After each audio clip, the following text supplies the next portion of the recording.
Magandang araw mga ka-GT sa kalam.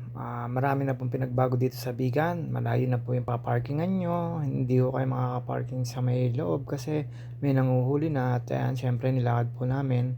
At dire-diretso lang po kami dyan. Ayan po yung Bigan Church na inaayos na nasalanta ng Lindol dati. At ayan po, syempre dire-diretso lang po kami dyan.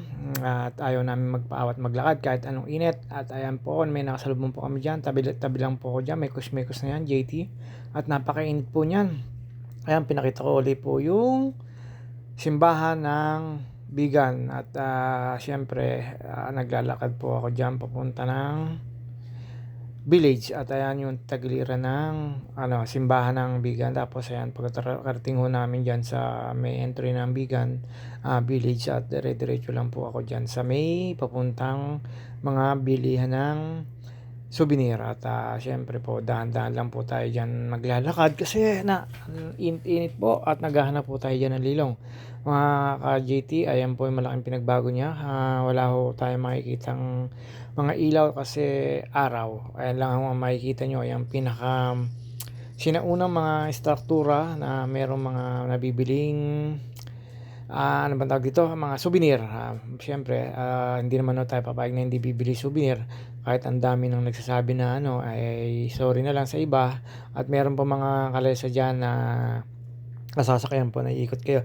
Arkilayin nyo po yan, ikutin nyo yung Bigan na yan, yung balwa na yan, yung ano bang tawag dito, yung village na yan, paikot ho yan sa Bigan na yan at sa munisipyo. Ayan, iikot ho kayo dyan ang kalesa ng kotsero. At dire-diretso lang po tayo dyan, naglalakad lang po tayo dyan, gala-gala lang, mikos-mikos lang tayo dyan. At mamaya po, makakita na po ako ng bibili akong souvenir. Ayan po, syempre sa Bigan po, magpapakita na naman si JT sa kalam. Nanaba na yarn, JT, kain pa more, bakasyon pa more, laki na tiyan. At ayan po, syempre, tumawad po ako.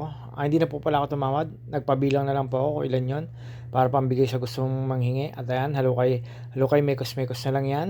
Ate, tornado na yan. At syempre, magpapakita na si JT sa kalam. Hindi pa pala masyado mataba. Carry pa. Konting diet na uli pag uwi ng Laguna, JT sa kalam. At ayan, lakad-lakad lang, mekos-mekos lang.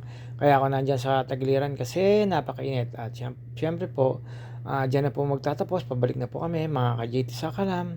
Hanggang sa muli ang aking paggagala. Ito lang po yung aking nakakayanan. Kasi on-call driver ako kaya marami ako nagagala ang mga lugar.